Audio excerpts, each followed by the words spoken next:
When you start to dream about it, do not resist. That ominous book was found by Rust22Vane, or just Rust, in his single-player Minecraft world. At first, Rust's recordings start out pretty normally, he's just on a horse, but then something pops on screen. Hi there, this is my instant replay. I will explain shortly. I guess he'll explain shortly, but as of now, it doesn't seem like anything is really going on. He just says goodbye to his horse, which is named Emma, and then he gets ready to head out to sea. This is pretty normal stuff, nothing that would make you think twice, but it's only once he actually sets off on the water that we see why he's recording this. Something begins to appear on the horizon. It's entirely unclear what it is at first, but as the chunks start to load, we begin to see strange trees on a distant island.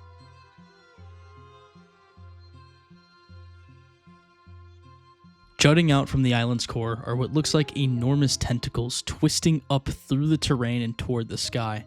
And above them, atop the island, stands a massive statue of some winged creature watching. Before Rust even sets foot on shore, it's clear this is no ordinary place. Nothing about this looks normal to Minecraft. The entire island is placed and it's waiting to be found. And with that figure looming over on the mountaintop, Rust finally makes landfall and begins to explore. In Rust's investigation, he finds out that the island is entirely made out of chiseled tuff. You may have also noticed the polished diorite trees with azalea leaves that are all around him. This is an interesting place, to say the least, and the statue atop the mountain makes it no better. But Rust makes his way towards it.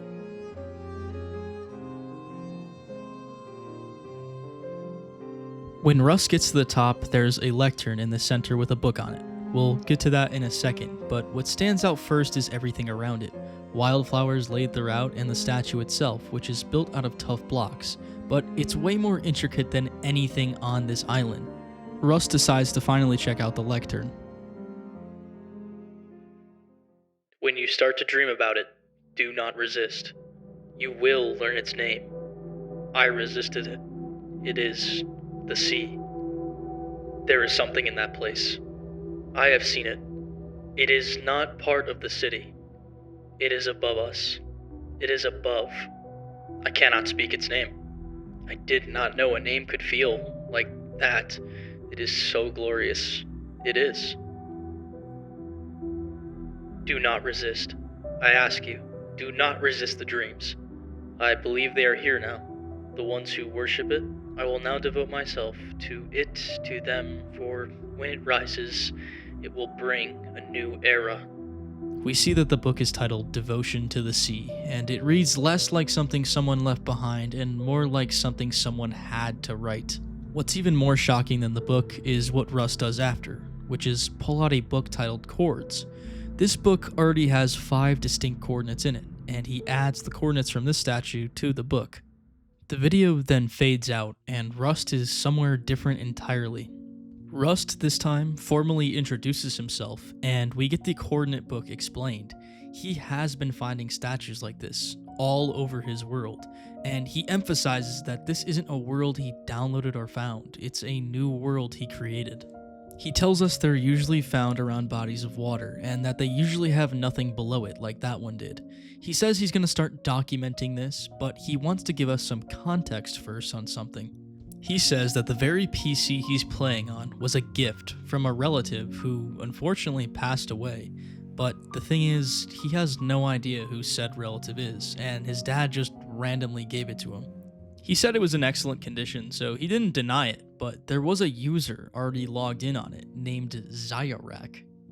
Rust says this name means nothing to him, but he tried looking for it online. No dice, he says. This is not a name that exists anywhere. So with all of that, Rust decided to take the PC for himself. With all that being said, Rust decides to dive into the book itself. Rust very specifically highlights the "when you start to dream about it" line. It's like it means something to him. The funny thing is it mentions dreaming.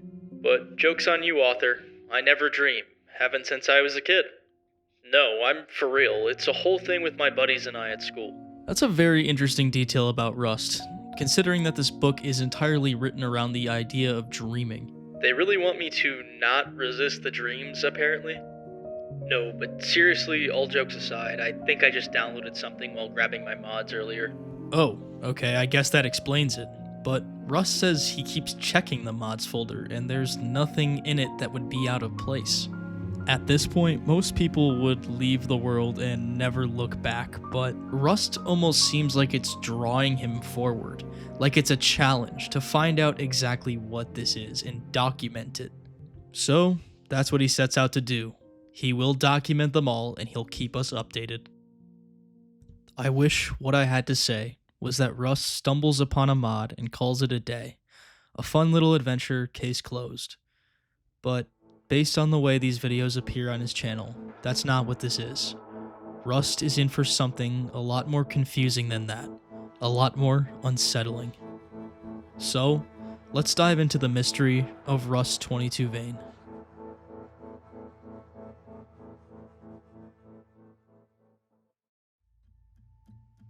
The second video, episode 2 of Weird Statues, opens with Rust riding Emma across the land. We don't really know why he's recording right now, but we know he's snipping an instant replay, so it has to be for something.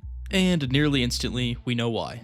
There's a statue in the center of a village, which is not a body of water if you didn't know. Rust and Emma make their way toward it, but you might immediately notice that there is something off about this particular statue. At the base, where there's typically tuff, there is cobblestone for some reason. But Rust doesn't pay it any mind. He wants to get a closer look at the thing's face. But, yeah, oops. Rust breaks the cobble, and water comes flowing out. Rust decides to drain the whole thing, seeing if it will reveal anything, and almost by accident, he finds a copper chest embedded in the wall.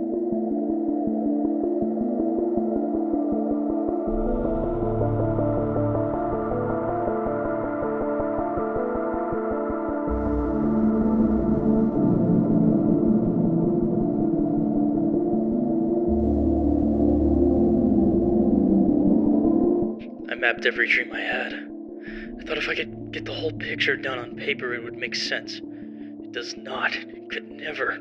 The Citadel. It does not. Something sleeps there. In the deepest parts, something sleeps there. The world doesn't matter. Whatever is sleeping here is with me. It is my head. It is my machine. You are mapping them. You are mapping them. You are mapping them. You are mapping them. Don't know why. Don't know why. Mapping them. You are mapping them. You are mapping them. Don't know why. Don't. People seek it out. I've seen them. My street, watching the house. They were gone, but I saw. Thurston, my name. I only hear the other name now. Do not say out loud. I don't know who gave this to me. I do not want to see that city anymore. I do not want. I want to go back to before I knew. Before the first dream. Before the.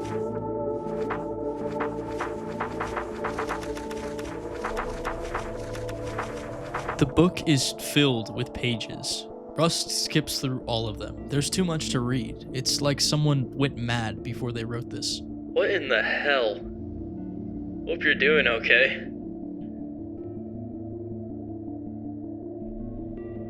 Thurston? Rust decides to investigate the monolith one more time, and he finds even more.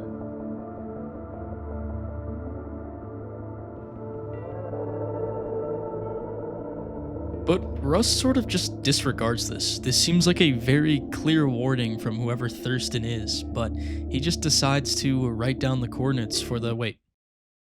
There are more coordinates in Rust's book, and they are nearly 3,500 blocks away. Yet, he said he was going to show us every single statue he found. I guess he just forgot to record that one. Anyway, he documents the coordinates for this statue, and then said this is the first find since he started. Something is off here, but we have no time to think about that. Russ tells us he looked for the name Thurston on his computer, and he actually found something. In the crash reports folder for Minecraft, there strangely appears to be a thurston.txt file. The file reads out this. Hello, Thurston. I know you do not know me, but I've heard you're a bright boy. I'm passing away soon, and I've heard you've wanted a good computer for some time now. Luckily, I have the right one just for you. Your grandpa will be giving you this machine tonight. This is for you. Please enjoy. And I'm sorry we never met, but we're family. Always. Russ then says he noticed there were more characters in the character count, so he scrolled down and saw this. It's another message from Thurston, this time warning about reading coordinates from a book in a chest. He says there were people outside last night too, and then repeats his name over and over and over.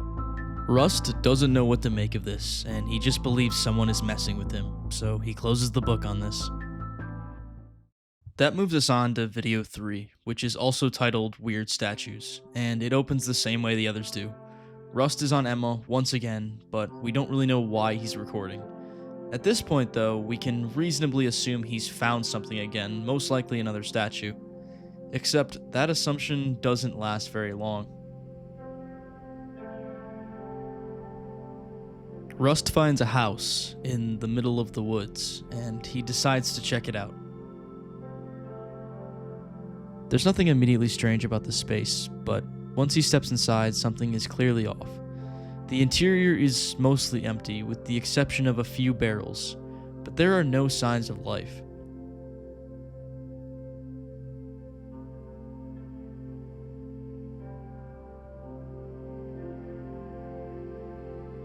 Rust checks those barrels and finds only scattered random objects.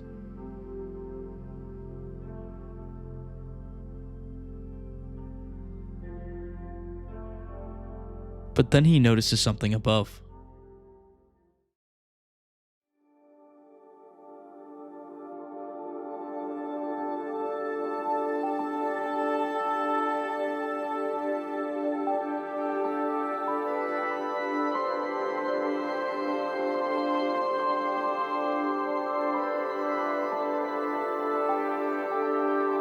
Up in this attic, everything is changing.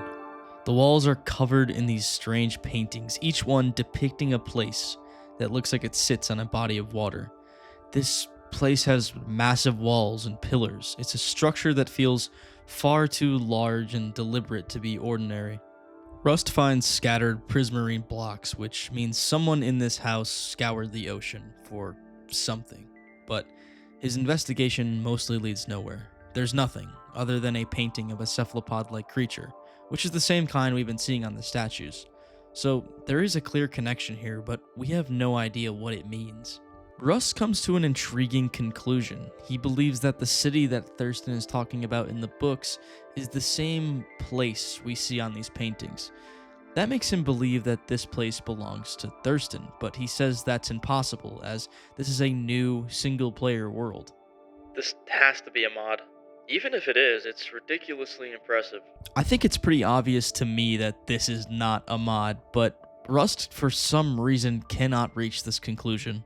Regardless, things take a turn when he starts investigating the bookshelves. Rust finds a written book called The Excerpt. It claims to be an excerpt from an interrogation dated 1924. We did not find it. It found us, as it finds all things eventually. You see, it came from somewhere your maps do not show.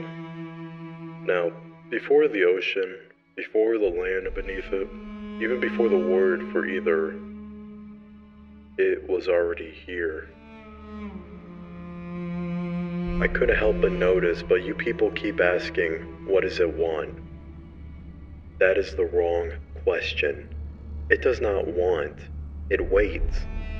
There is a difference. Wanting implies it needs something from you, which it doesn't. But you are useful, the dreaming ones especially. When enough of them have seen the city, it remembers its existence. And when it remembers, it stirs. When it stirs, it may begin soon. You will ask what happens to the vessels. We asked this too once. We do not ask anymore. We have seen enough to know the answer is not something that translates. When it rises, officer, you will remember its name. Not because you learned it, but because you always knew it. Every human being who has ever lived has always known it. You, however, have simply been choosing to forget it your whole life. The book says that this is from a subject that was arrested for praising an idol in a discreet location.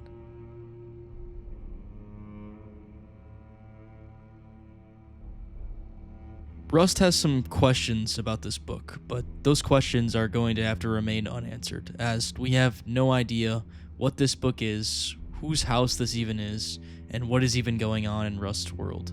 Rust also makes the connection to the statues and the strange creature that is pictured on the wall. They match almost exactly, octopus-like face with wings. Rust does not believe this is a coincidence either. He scours the house looking for where Thurston would have kept his coordinate book, and eventually, he finds something.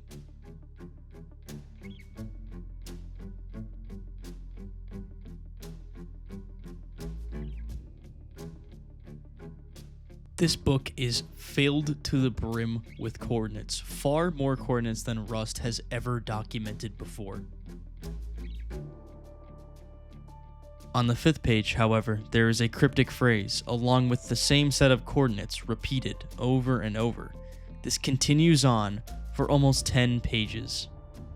There's a lot of coordinates, obviously too many to follow, so he says he's going to start with the repeating ones, as he feels the most drawn to them personally. He's confused as to why Thurston would single those out specifically. He then says he doesn't think he should, but then undercuts it by saying he's going to go tomorrow. Interesting. Video 4 has a bit of a different feel to it right from the start. It's no longer titled episodically like the others, it's just called NVIDIA Replay Date. It's almost like he stopped thinking about the presentation entirely. And at 52 minutes long, this is by far the longest video he's uploaded. Whatever happens in this one, Rust was in it for a while.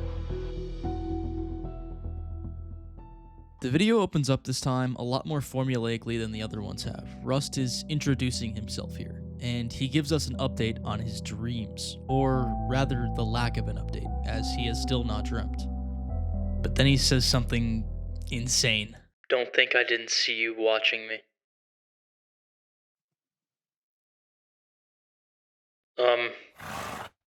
I don't know why I typed that. Anyway. I must be missing something because I do not recall anybody watching Rust, and I watched the entire video, so I guess we'll just go back and analyze.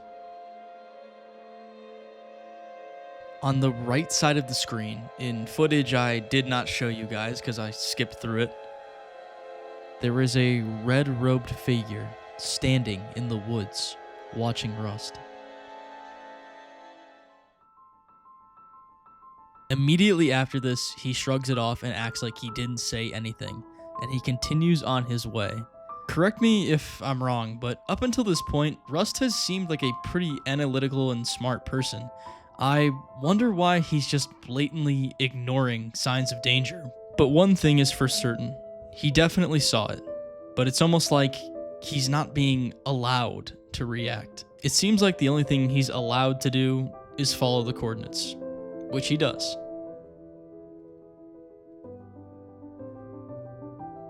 Before Rust can even properly begin on his journey, he's already noticing strange quartz blocks up ahead, misplaced. In front of him, there are 2 white pergolas and 2 sandstone fountains, as well as a hedge fence all the way around. This is not a naturally occurring structure.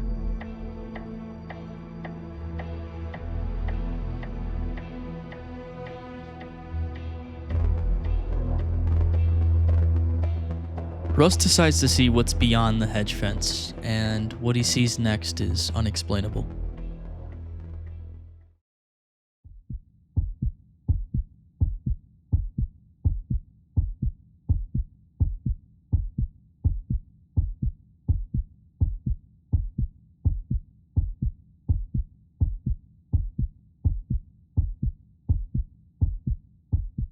Two red-robed figures, which match the figure that was following Rust in the woods, are at a garden for whatever reason. in a single-player world once again. Rust decides to go down and investigate, but they are gone. Nowhere to be found, like they've vanished into thin air. They're gone. The garden is actually quite serene and beautiful, like it's still being tended to till this day.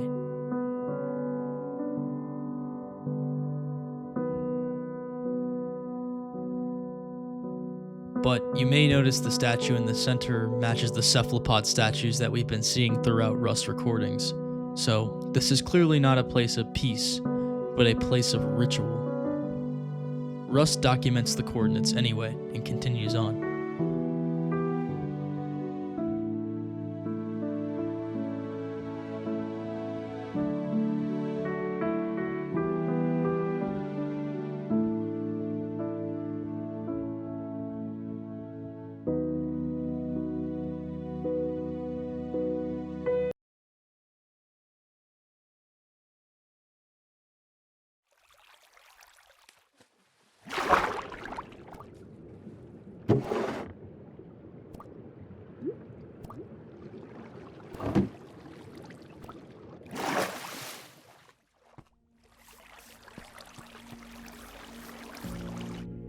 We have been trying to stop this process for 2 years. 2 years. My daughter used to call me every Sunday. She does not call anymore. She does not remember my name. We are not soldiers. We are not equipped for this. We are parents and siblings and spouses who drove to hospitals and sat in waiting rooms and were told there was nothing physically wrong. If you are reading this, please. We know you come here. We have watched you walk past us like we were not screaming. We do not know how to kill it. We thought we did, but we were wrong. We are leaving this here because we have nothing left to try, and we cannot go home and pretend we did not. If you can still hear us, run. Not for yourself. For whoever is waiting for you to call them on Sunday.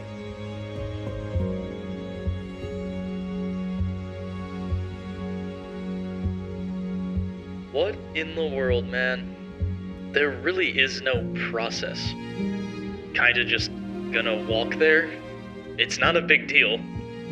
To me, this sounds like Rust is coping with something. Like, he doesn't want to walk to that location, but he's brushing it off as just something he's going to do for no reason at all.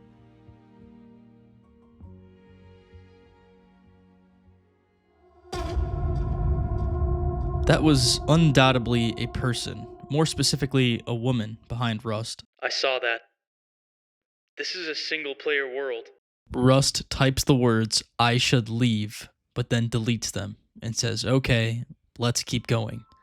Something is clearly steering him away from getting off this game. And what that thing is, we do not know. There's a possibility this is Rust just making bad decisions, but I don't think so. In front of Rust, however, the path has been laid clear. There is a bridge leading somewhere. And Rust does the thing you should always do when you see an ominous bridge. He follows it for no reason.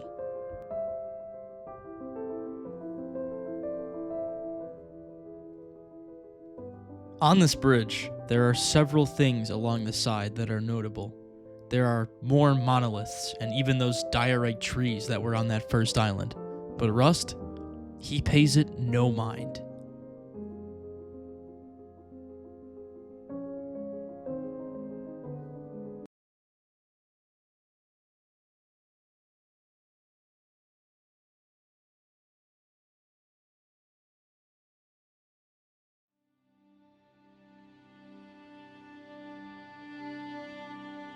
What just happened? I'm drooling all over myself. Light-headed. Rust crashes Emma again. What is going on? It's like Rust is blinking in and out of consciousness, but something even crazier happens next. He finally sees the polished diorite tree, even though, as we pointed out, they've been there the entire time. Somehow, he only notices it now. He continues to move forward, but those blackouts keep reoccurring. Even at one point, he types in the chat to confirm this.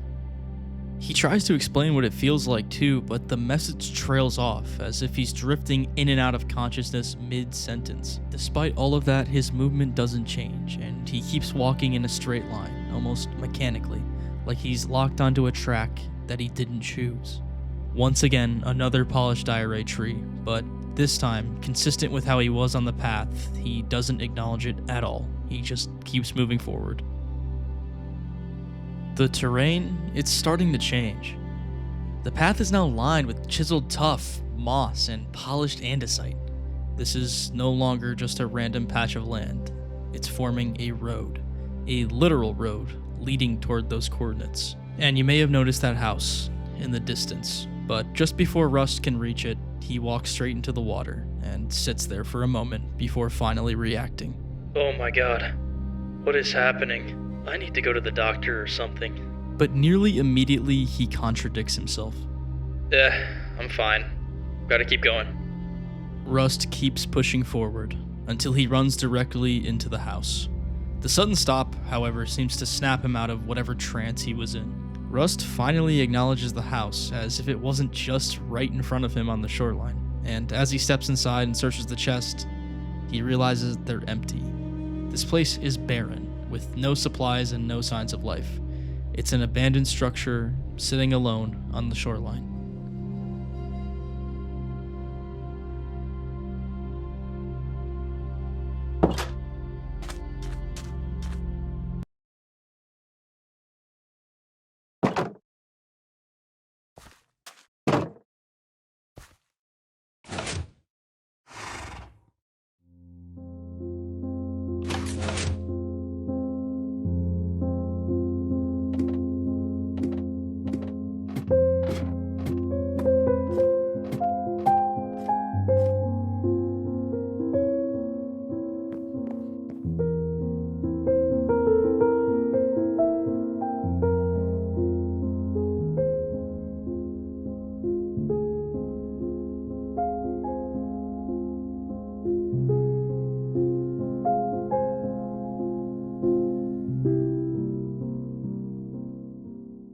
He is an outer god of gates, space, and time, one of the most powerful and enigmatic deities of the great beyond. He is said to be a terrible, self-aware manifestation of the dimension of time, or even the dark tapestry. Unfortunately, he may be worse than our enemy from the sea, but we have no choice. We know he answers to him after decades of research, but I'm not putting this all on a gamble. Well, I guess I am. I have no choice. It took my sister to the sea, dragged her beneath the waves, and forced her to become a vessel. No more. We will make it answer to its master. The message doesn't fully make sense, but one thing is clear. Someone knew about this process, and they were trying to stop it. Rust continues to investigate this library even after reading that, but this place seems to go nowhere. That is, until...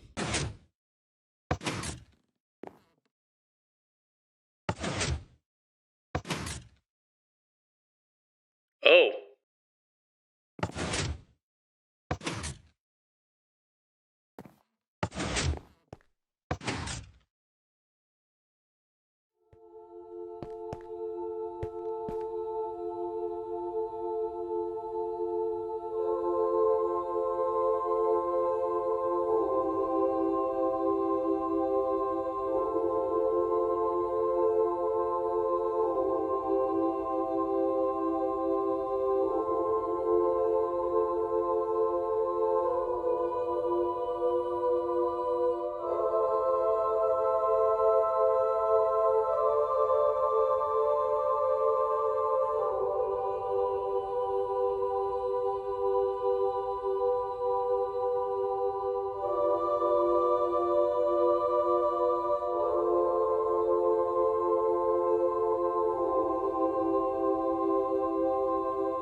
Something bad happened here.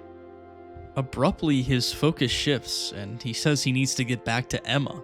There's no clear reason why, it just seems like an urge, but he continues to hesitate and pushes against it. Rust is struggling with something internal.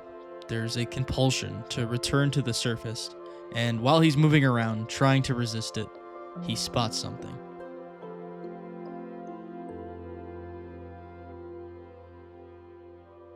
There's another book.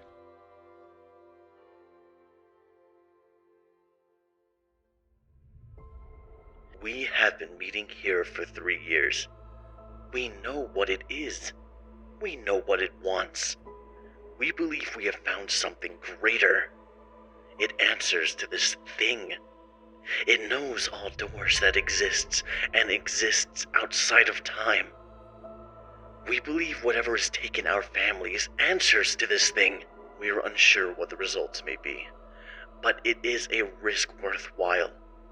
If we can harness it and use it to stop that thing in the ocean, then we can get our families back.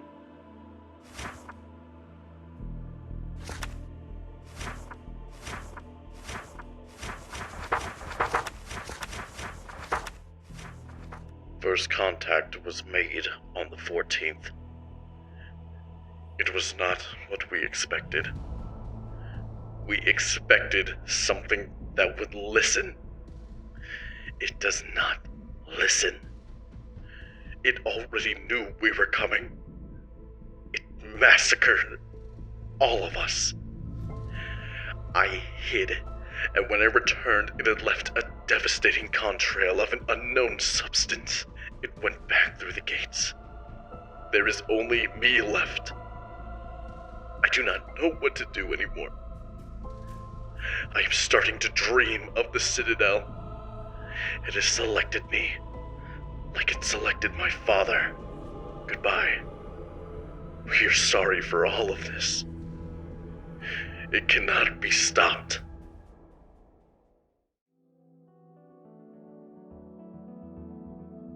Idiots.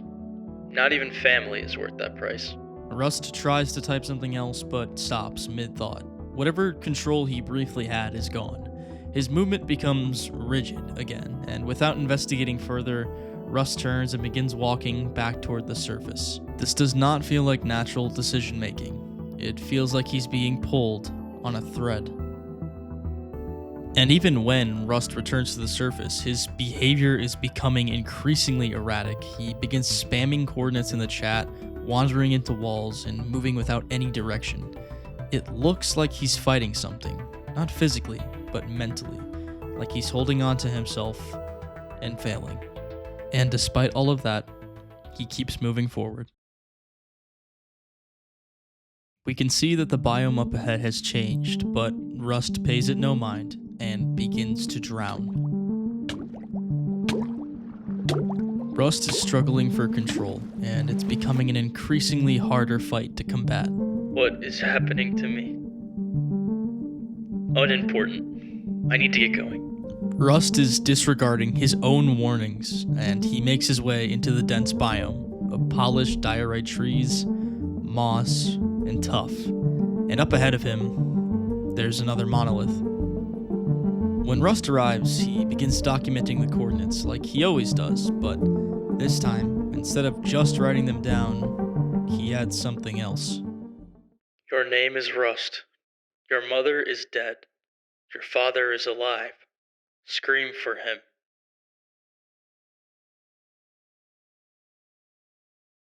He's writing reminders to himself. What's the reason?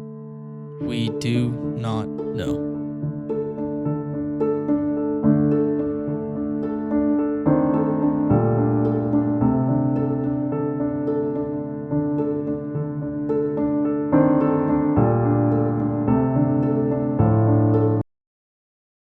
Once again, Rust has run into a house, but this one is made out of tuff, and it seems to match the environment that's all around him.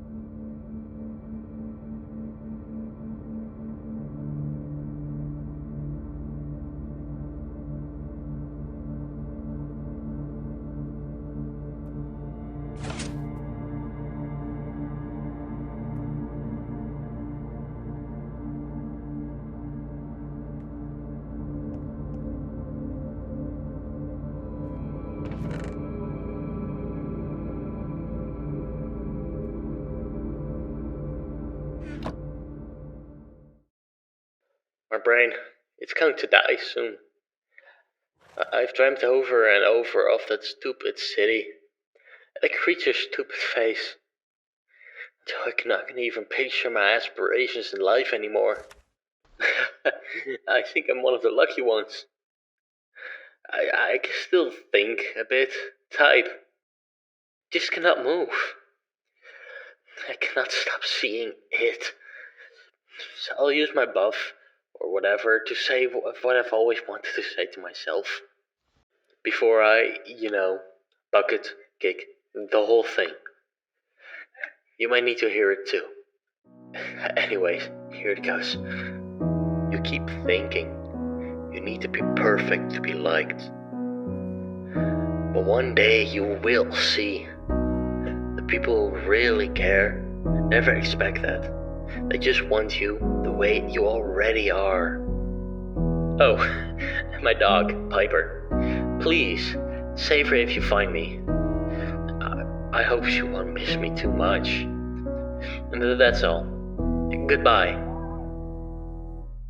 Cool message, but I got places to be.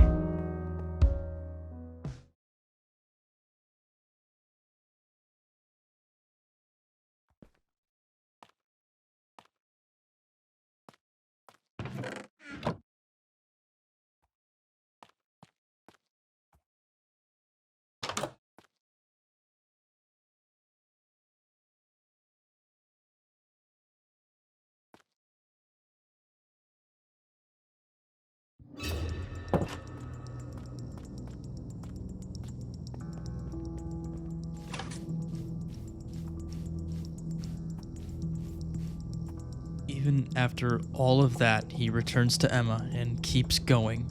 He is completely overridden now. Any reaction to danger is dulled. No more hesitation, no more questioning, just pushing forward toward those coordinates. An absolutely massive structure begins to materialize in the distance. It's impossible to tell what it is or what it was built for, but it looks like a wall.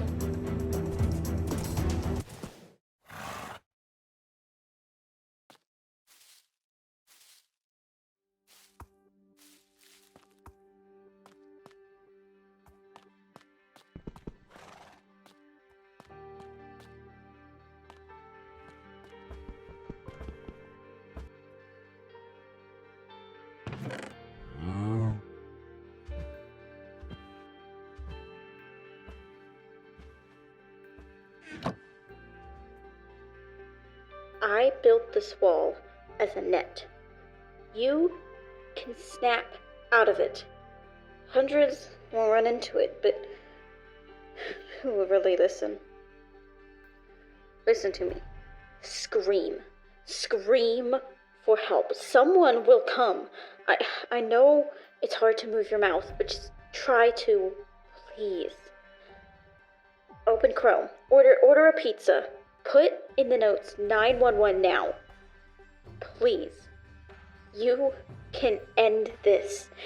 You are almost there. It is almost too late. I'm assuming you're a non-dreamer who thought they'd be safe. You are not. You are actually worse off. It wants to see you itself. This is your chance. The wall may break your trance slightly. It is limited, but you can use it. Please. I am the last. This is my last message. This warning is so heartfelt, but Rust ignores it. And I don't think that's by choice. He cannot stop it at this point. It's a compulsion, one that even he apologizes for.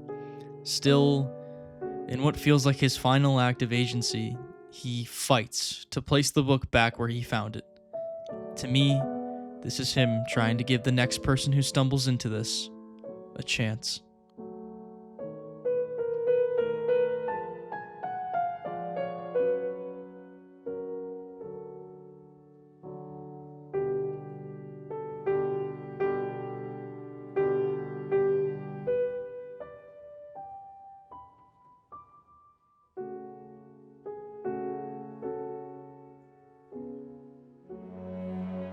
Emma's lead has snapped off and she wanders away.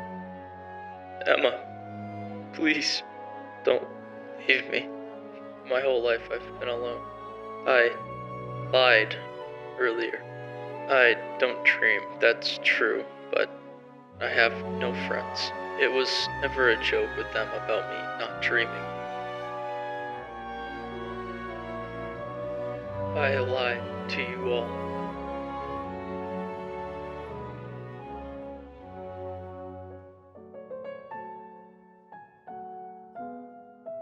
Do I have to go?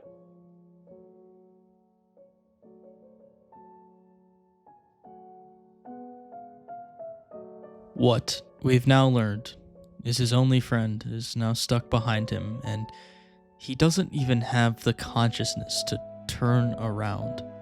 That's how far gone he is. But he keeps moving. He has to make it to wherever he's being pulled. It's a necessity. Eventually, he does reach the end of the coordinates, and it appears to be a small rock formation just right of the sea.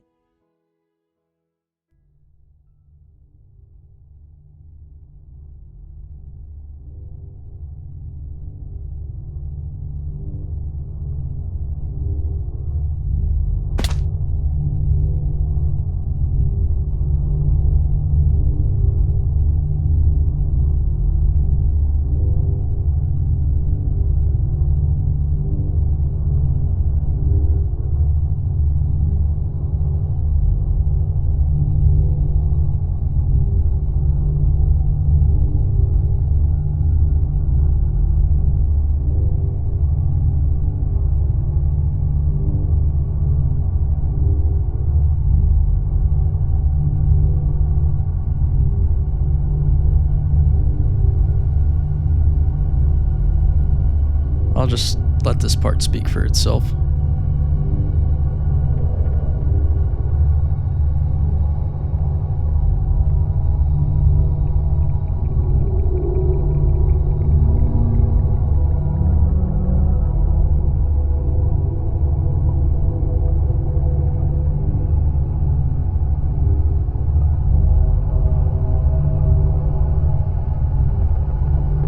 Why?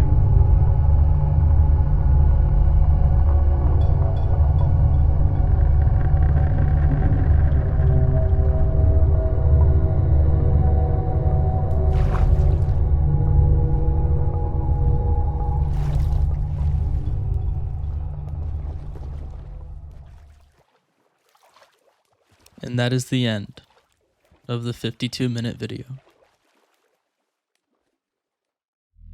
The difference in time between this video and the last one is vast. If the dates in the titles are any way to tell time, then there's been a 4-day leap.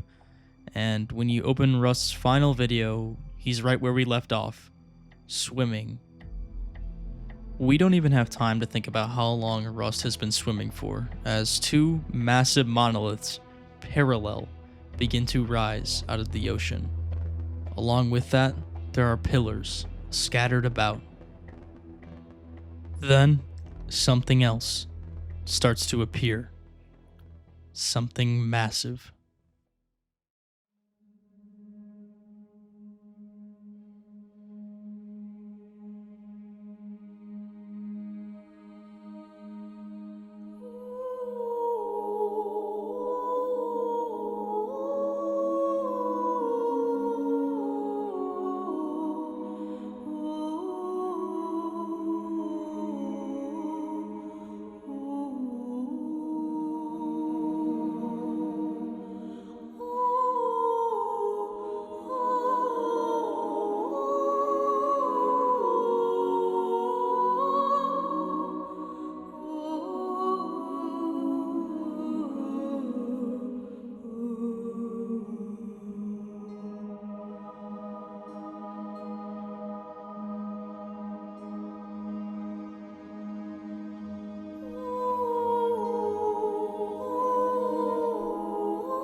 Where am I? Answer me.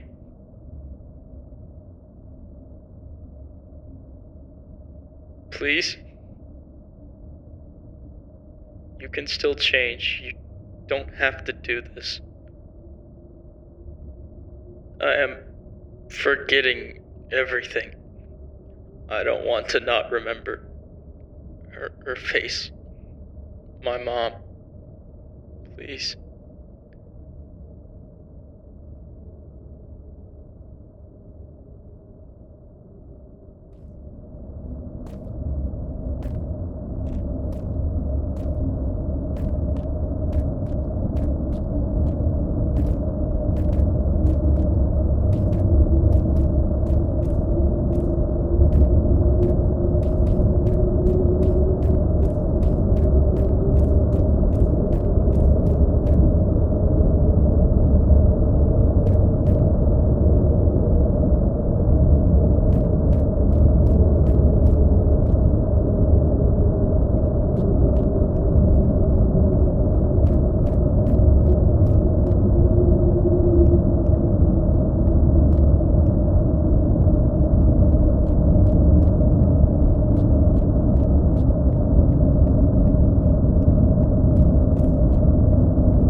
Am I dead?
Welcome home, Rust.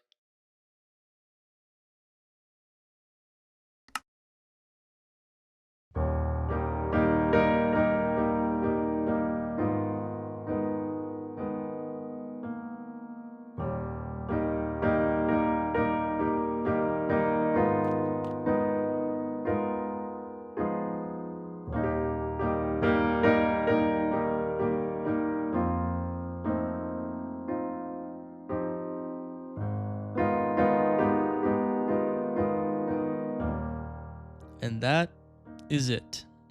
That is the story of Rust 22 Vane. We have no idea where he ended up. We have no idea what he felt or saw near that massive opening, but whatever happened, Rust is somewhere else entirely. Somewhere far. And whatever had been compelling him this entire series has finally got him. Not dreaming was simply not enough to save Rust. The entity found its way regardless. But maybe that was the entire point. Maybe that was the reason Rust was chosen for this process in the first place. A challenge. a test to see if the entity could bypass the logic of not dreaming. And it's safe to say it worked. But there's still so much we don't know. Who were those robed people? Who was that woman in the garden? Why did Rust have to give up everything in the end? Why did he even see that gate if his fate was already sealed from the start? Well, the only hint we have is this. You probably noticed that there's a strange code at the end of the book that Rust reads in the void. It is a very, very simple Caesar cipher, so whoever hid this wanted people to find it, but it leads to a YouTube URL link. Let's watch it together. Hello, Namentix. Hello? You found it. Rust's recording will be shown to millions by you. Because of you, millions will not have to walk to those gates anymore. I'm sorry, what is going on? There is no reason for it to spread its mind across the globe, no. In a crude attempt to document what you have found, for content or entertainment. What is happening right now? You and Rust have shown them all. I haven't shown anybody anything. How does this person even know who I am? I appreciate it. You will too. This will make us all remember. You already know it. You have all forgotten. Humanity. What have we has forgotten? I didn't do anything. That was all Rust. I was just narrating this. What are you talking about? Wait, hold on. How does she have devotion to the sea? Rust threw it into the ocean. Who the hell is this person? Thank you for showing it to them. Zyrak. Why does to see that you soon. sound familiar? Oh my god. That was the name that was on Rust's computer at the start. She said I showed you? I didn't show you guys anything. I was just narrating this. I don't like this. I'm done. I'm gonna stop here. Goodbye for now. And I'm sorry.